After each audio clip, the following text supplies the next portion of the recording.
పన్నెండు సిరసల పడిగా నాగన్న కింద వండుకున్నాడు పవలించిండు.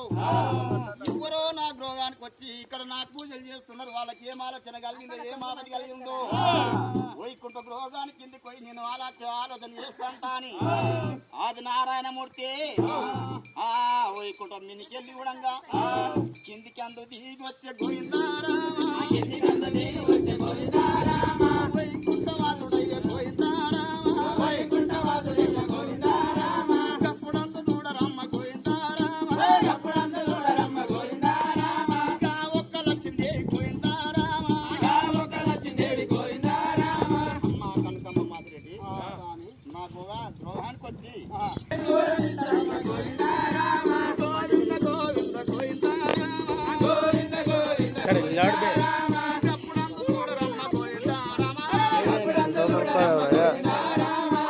ముత్యాల కొంగు ఓడిపట్టు ఈ ముత్య మాత గుండెకి ముందల్కమాడు మాత గుండెకి పడిదల్కమాడి పాలమూరు బూది ఎత్తు గోయిందారామా పొట్టలోన వాడి బాల గోయిందారామా ఏరుమాము ఎత్తు తాది గోయిందారామా